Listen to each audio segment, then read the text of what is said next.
Hi, how's it going, everybody? Welcome back. I'm Leo. Today we are going to have a chat about ancestor money. A mysterious fire broke out last night, not in a building, but on the sidewalk. Witnesses say someone lit a pile of paper on fire, bowed 3 times, and then left. But it wasn't trash, it was money. Ghost money. That's right. In China, and maybe some Chinatowns all over the world, on some certain dates, you might see people standing on the street, quietly burning paper money, sometimes even paper iPhones, paper houses, and paper cars. No, it's not a prank, and they're not casting spells. This is a love letter to the dead. It's called 烧纸, burning spirit money. And it's one of the most beautiful but misunderstood traditions in Chinese culture. Let me tell you a story from when I was little. When I was a kid, every Qingming festival, my family would gather early in the morning because it's grave visit day in China. And on that day, everybody goes to their ancestors' graves to sweep tombs. So my grandma usually gets up super early on that day because she liked to get everything prepared. She'd gather a bag of paper money and a small photo of my great-grandparents who had passed before I was born. My grandma, she didn't cry. She didn't say much. She just brought out a rusty tin bucket, crouched by the grave of her parents, and carefully lit the paper on fire. I could hear her murmuring, "This is your great-grandparents' living cost." And I was like, they are shopping in the afterlife? So my grandma smiled and said, 他们在那边也要吃饭. They have to eat over there too. And that's when I realized, to her, death wasn't the end.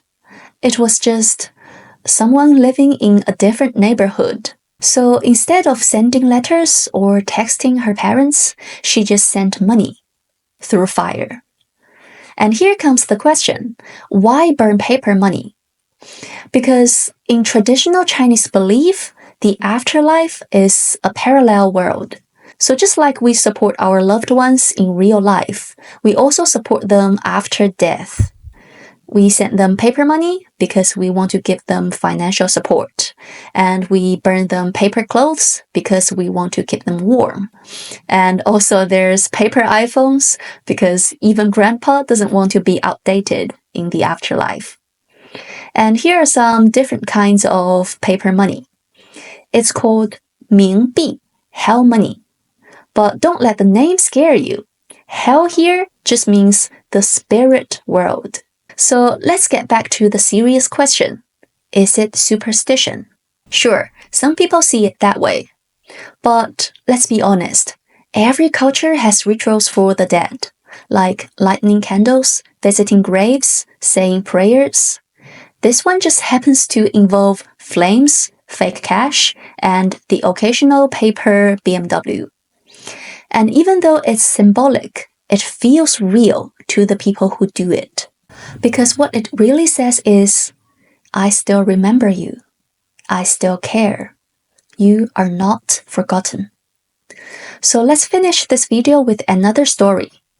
Not long ago, it was Qingming Festival again, and my family went to visit our ancestors' graves as usual, because we do it every year.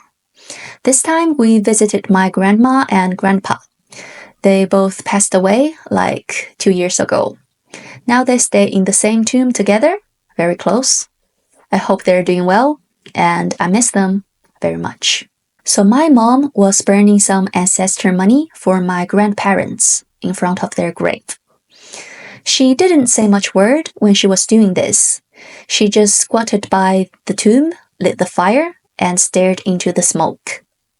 After a while, she stood up, patted her knees, and said softly, "Mom, Dad, the money's arrived. Don't be too frugal."